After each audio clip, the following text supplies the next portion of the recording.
pirates didn't just steal gold.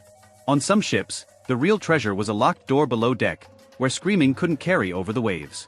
And when that door opened, history didn't write down every detail. It just left clues, court records, broken testimonies, and one pirate name that made empires panic. Tonight, you're going to hear the part of piracy that movies sanitize. Not the rum, not the jokes, not the heroic outlaw myth. But what happened when pirates captured ships with women aboard? How captives were used as currency, leverage, and punishment. And how one raid became so horrifying it triggered one of the first global manhunts in modern history. The year is 1695. The ocean is not empty. It's a highway of floating vaults. The biggest prizes aren't Spanish treasure galleons in the Caribbean. The richest route on Earth runs through the Indian Ocean, where merchant ships haul silk, spices, ivory, and gold so heavy it warps the planks. And among those ships is a moving fortress. A vessel tied to the Mughal Empire, the most powerful empire in India at the time. An empire so wealthy that European kings looked like beggars by comparison. This ship is remembered under a name that sounds almost mythical, Ganj-i-Sawai. To some, it was a treasure ship. To others, it was a pilgrimage ship, carrying people home from Mecca. And that detail matters. Because this isn't just about money. This is about honor, status, sacred protection. The kind of protection that, if violated, triggers revenge that crosses oceans. Now the pirates. They aren't the Hollywood version. They're not all drunks in striped shirts. Many are trained sailors, former Navy men, merchant crewmen, men who know exactly where a ship's weak points are. They're organized. They vote. They punish betrayal. And they understand something crucial. If you can't fight an empire ship to ship, you can fight it psychologically. You can terrify it. You can turn one raid into a story so brutal that every captain on the route starts shaking before the sails even appear. At the center of this storm is a man history can't fully pin down. A man who seems to slip through the pages like smoke. Henry Avery. Sometimes spelled Avery. He didn't become famous because he fought the most battles. He became famous because of one single score, a raid so explosive it shook the British government, enraged the Mughal court, and made the East India Company fear it was about to be wiped off the map. Every story is dangerous because it exposes the truth behind pirate freedom. On a pirate deck, freedom often meant freedom for the strong. And terror for everyone else. And then there are the women. Their names rarely survive in the record. They show up as numbers. As passengers. As wives. As servants. As property in the ugliest sense, because to pirates, a captive could be more than a hostage. A captive could be a message. So for this story, we will follow two tracks. One is Henry Avery's rise, the predator. And the other is the ship's hidden passengers, the people who disappear into the shadows below deck. One of them, we will call Amina. Not because we know her real name, but because history erased it, while still leaving enough evidence to understand what happened. And what happened is the reason this raid became legend. Not because pirates stole treasure. Because they stole people. Henry Avery doesn't start as a monster out of a storybook. He starts as a working sailor. A man on borrowed time. A man watching captains get rich while crews rot on hardtack and sickness. A man learning that the sea has one law. Take. Or be taken from. He serves on ships where the pay arrives late, if it arrives at all. Where promises are written in ink and broken in salt water. Where men go months without wages, trapped by contracts that mean nothing once you're far from shore. And then comes the spark. Avery is aboard a vessel where discipline is cruelty and reward is a lie. The crew is exhausted. Angry. And when anger ferments at sea, it becomes something else. It becomes mutiny. Not a chaotic riot.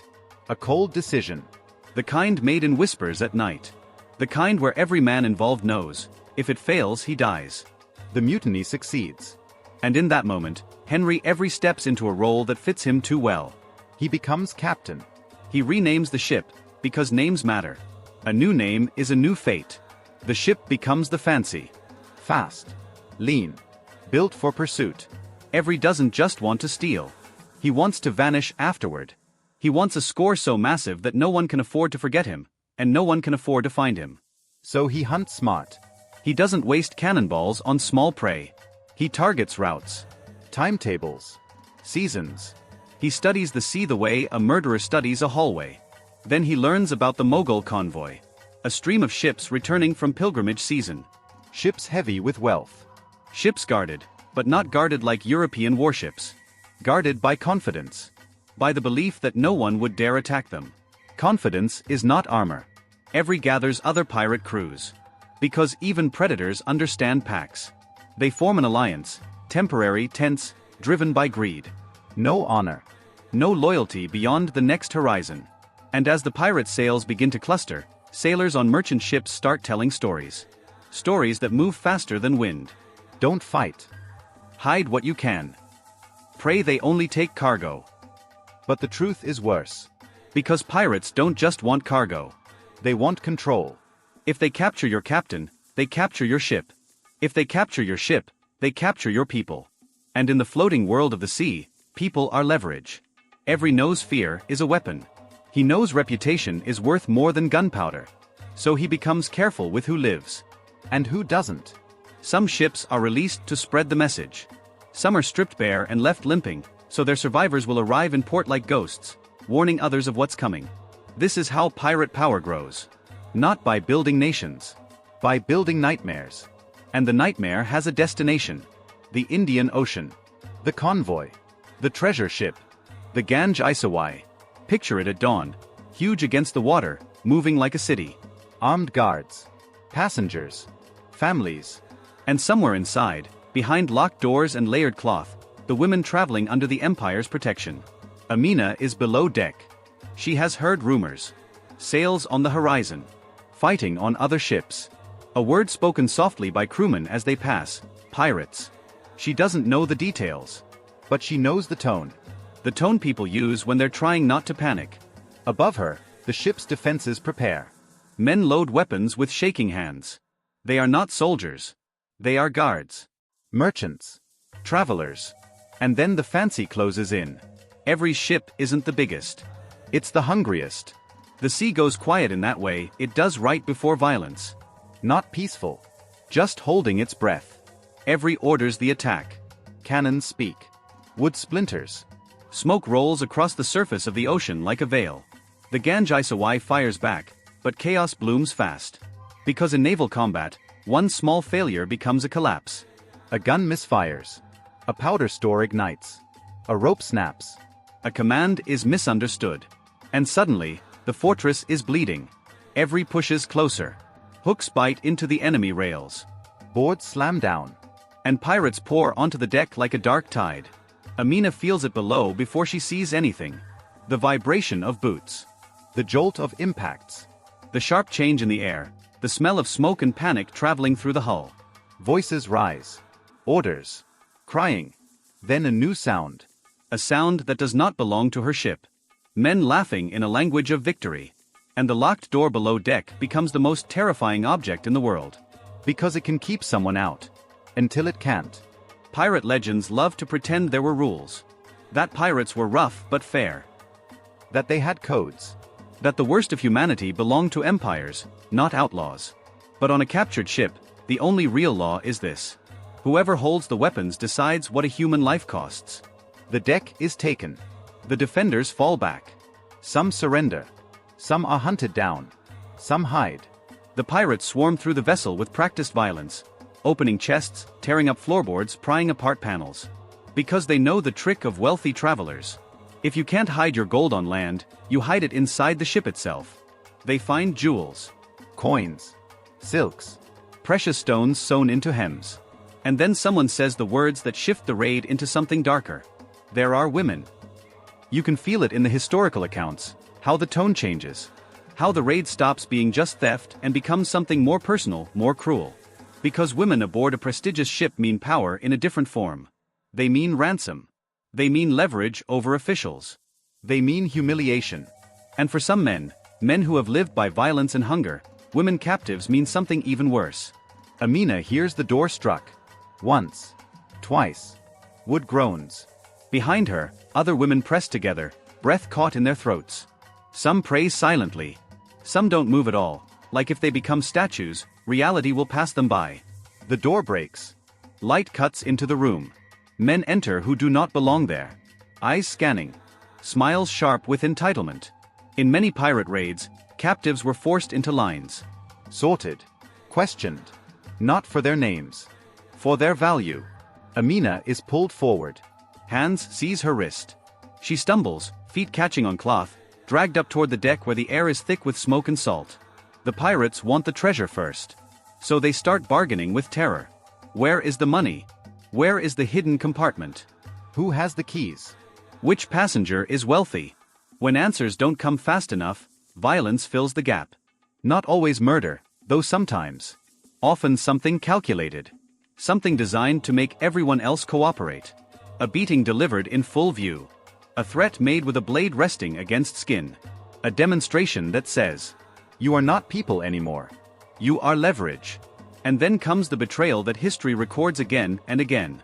The moment the pirates stop treating captives as hostages and start treating them as loot. Some pirates argue. Not out of mercy. Out of control. Because uncontrolled brutality creates problems. It creates witnesses who will describe you in detail. It creates governments that stop negotiating and start hunting. It creates revenge that doesn't end at the shoreline. But greed and cruelty don't obey strategy. The pirate alliance begins to fracture into factions. Men fighting over shares. Over who gets what. Over who gets which captive, spoken about like property. Henry Avery's authority is tested in that moment. Not by an enemy fleet. By his own men. Because that's the truth about pirate democracy. A captain is only a king as long as the crew agrees he is. Avery needs to keep them focused. He orders the treasure secured. He orders the ship searched thoroughly. He orders valuables gathered. But there's another kind of treasure on board. The kind that doesn't clink. And once that line is crossed, it's hard to uncross it. Historical reports of this raid, filtered through courts, politics and distance, describe abuse of captives. They describe violations. They describe desperate attempts by some passengers to protect the women, and punishments so severe they broke the spirit of the ship. And even if every detail can't be verified in modern terms, the larger truth remains. The Mughal court reacted as if something sacred had been defiled. That level of fury doesn't come from stolen coins alone. Amina is moved again, kept under guard, separated, watched. The pirates speak over her like she isn't there. They discuss ransom like a business plan. They discuss threats like tools. They talk about value in a way that strips the soul out of the room. And somewhere on deck, Henry Avery realizes the raid has become too big. Not just in profit. In consequences. Because this isn't a local crime. This is an international wound. The East India Company will be blamed, because pirates fly English flags, sail English-built ships, speak English curses. The Mughal Emperor will demand justice. And if he doesn't get it, he can strangle English trade in India with a signature. So now the pirates aren't just robbers. They are walking diplomatic disasters. And Avery knows it. He has to disappear. So he makes the decision that turns him from pirate captain into legend. He takes the prize. He takes what he can carry. And he leaves the ship behind, wrecked in body and in spirit. The alliance breaks apart after the raid. Avery doesn't want partners anymore. Partners talk. Partners get caught. Partners bargain for mercy. Avery wants silence. Amina watches the pirates prepare to depart. She doesn't know if she will be left behind, taken away, traded, or killed. Because in pirate logic, there is no single outcome. Only whatever is most useful in the next hour. The fancy pulls away. And behind it, the sea swallows the sound of a ship that has been violated in every way a ship can be violated. But the real conflict is only beginning. Because on land, in palaces and counting houses, men in silk and men in wigs begin to understand what has happened. And they react with fear. Not fear of pirates. Fear of what the pirates have provoked. Revenge doesn't always arrive with cannons. Sometimes it arrives with paperwork. The Mughal Emperor, furious, demands action. English officials in India panic. Because they know the truth. If the emperor believes the English tolerated this, he can destroy them economically overnight. Factories seized. Merchants arrested. Trade suspended. An empire's wealth turned into a locked door. So the East India Company does something it rarely wants to do. It begs the crown for help. And suddenly, Henry Avery isn't just a pirate. He is the most wanted man on the ocean. Not because he stole treasure. Because he ignited an international crisis, fueled by what happened to passengers, especially women, during and after the raid. Bounties are offered. Posters spread. Ports are warned. Governors are ordered to arrest anyone connected to the fancy. It becomes one of the earliest examples of a coordinated transnational manhunt, an attempt to reach across colonies, oceans, and jurisdictions to catch a man who lives outside all maps. But Avery is careful. He knows how people get caught. Not by battles. By boredom. By spending. By bragging. So he vanishes into the smudged edges of history, slipping from port to port, identity to identity. Yet his crew is not so invisible. Some drift into taverns with pockets too heavy. Some spend gold too fast. Some gamble. Some boast. And the world is full of men who will sell a pirate for the right price. One by one, pirates tied to the raid are captured. Not always by soldiers. Sometimes by merchants. Sometimes by local authorities. Sometimes by friends who decide friendship is worth less than a reward. The captured are shipped to court. And now comes the humiliation. Because pirates live by intimidation. They live by the myth that they are untouchable, that they answer to no one. Court destroys that myth in slow motion. In a courtroom, pirates are not feared. They are inspected. Their faces are described. Their scars noted. Their stories torn apart. Their bravado reduced to testimony. And crucially, the raid's darkest details follow them into the record. Not told like a movie. Told like a wound being reopened. Officials ask about the passengers. About what happened below deck. About what was done to captives. About how the ship was treated, and why the Mughal world reacted with such fury. Some pirates deny. Some minimize. Some blame other men. Some pretend not to remember. But their problem is this. Even if no single pirate confesses everything, the pattern is clear. The outrage is clear. The desperate political scrambling is clear. And the courts need a public answer. Because the East India Company needs the Mughal Emperor to believe England is not protecting these men. England needs trade more than it needs the lives of pirates. So the pirates are turned into an offering. A sacrifice to calm an empire. While Avery himself, captain, planner, face of the legend, remains a phantom. And what about Amina? Here the record becomes a dark fog. Because captives like her rarely get their own sentences in the archives. Some captives were ransomed. Some were released when pirates abandoned ships. Some were absorbed into forced situations, sold, traded, coerced into marriages, or used as bargaining chips during negotiations. Some simply disappear from the historical lens, which is another kind of violence. But we can say this without dramatizing beyond the evidence. In pirate raids, women captives were often trapped in a terrifying double prison. First by the ship itself. Then by the men who took it. Their fate depended not on justice, but on convenience. Back in court, the captured pirates watched their own myth collapse. No cheering crowd. No sea breeze. No escape routes. Just legal language and the slow tightening of inevitability. They realized something too late. They thought the ocean made them free. But the ocean is only a road. And roads lead somewhere. The British state cannot catch every pirate. But it can catch enough. Enough to send a message to India. Enough to protect profits. Enough to show the world that even the sea has borders, if the empire is angry enough. The pirates are sentenced. And as the date approaches, word spreads through the docks like sickness. Because this won't be a quiet punishment. This will be a display. A performance of power. The same kind of performance pirates used on their victims, just reversed. And somewhere, unseen, Henry Avery hears the news. Maybe in a tavern. Maybe on another ship. Maybe under another name. He hears that the net is tightening. And he understands a truth that every predator eventually learns. A legend is only useful if you live long enough to enjoy it. So he sinks deeper into shadow. Leaving his men to face the final chapter alone. Execution Day isn't about death. It's about theater. It's about proving that fear belongs to the state again. The condemned pirates are taken through the streets under guard. Their hands bound. Their bodies suddenly small without weapons. Spectators gather, not out of morality but appetite. Because public punishment is entertainment when people are poor and angry. The pirates are brought to the gallows. No dramatic last stands. No heroic speeches. Just the unbearable sounds of wood, rope, and breathing. Some of them try to bargain even now. To name names. To hint that they can lead authorities to Henry Avery. But the truth is they don't know where he is. Or they know and refuse to say. Or they fear him more than they fear the hangman. One by one, the empire reclaims the narrative. Not by recovering every stolen coin. but by destroying the men who remind the world how fragile order really is. And the message is aimed far beyond the crowd.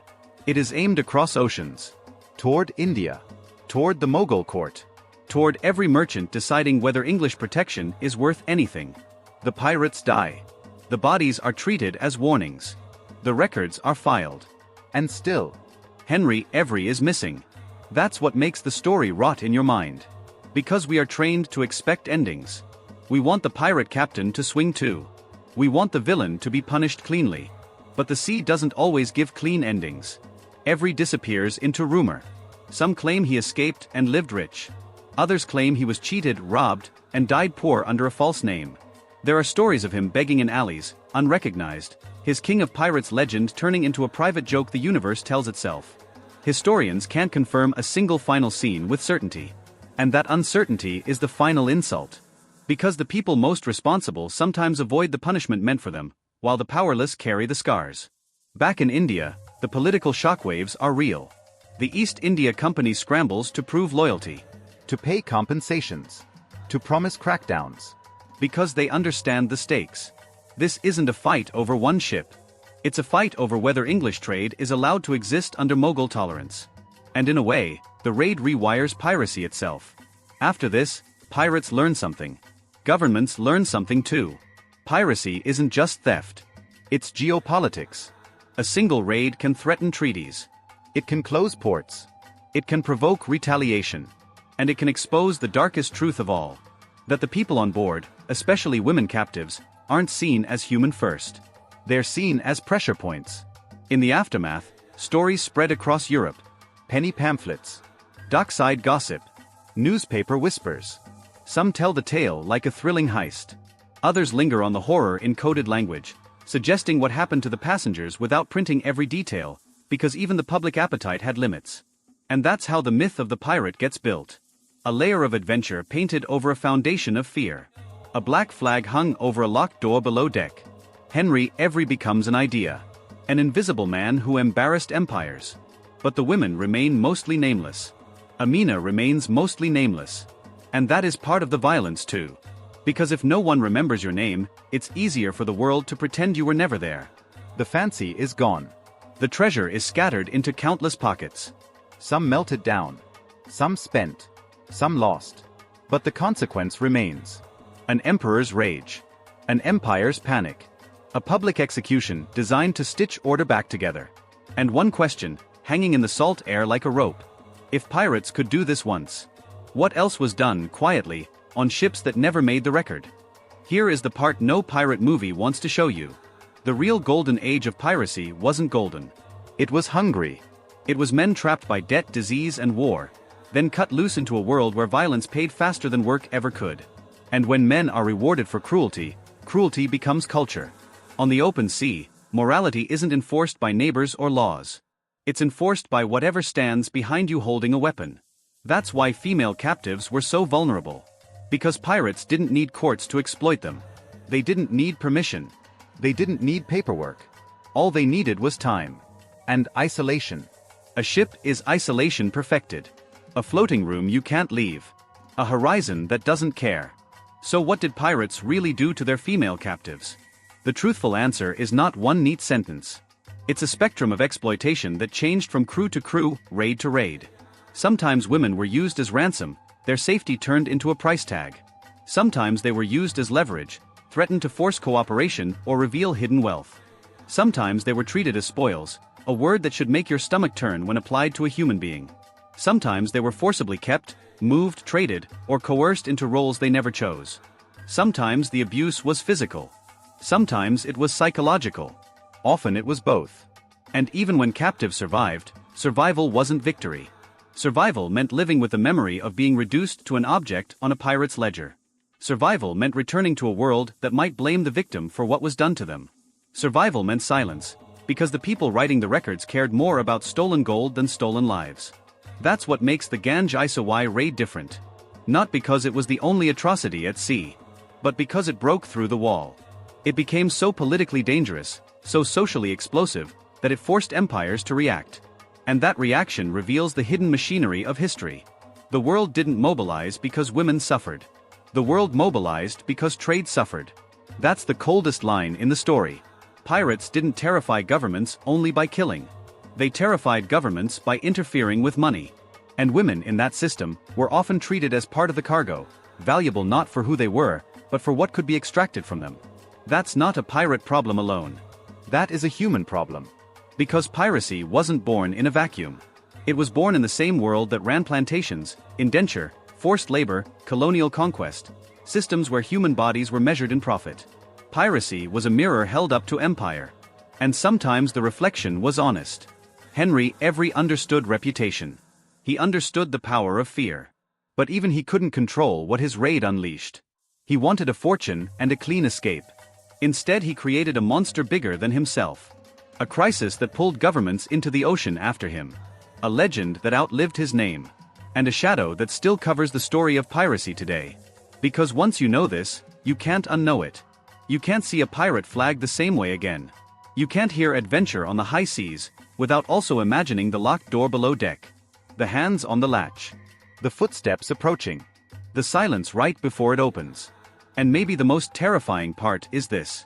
Henry Avery vanishes. The state hangs the men it can reach. It writes its official story. It restores business. But the captain who orchestrated the most infamous score of his era slips away, maybe into wealth, maybe into ruin, but either way into anonymity. Which means the world never got the ending it wanted. And neither did the victims. So here's the question that should stay with you after the screen goes dark.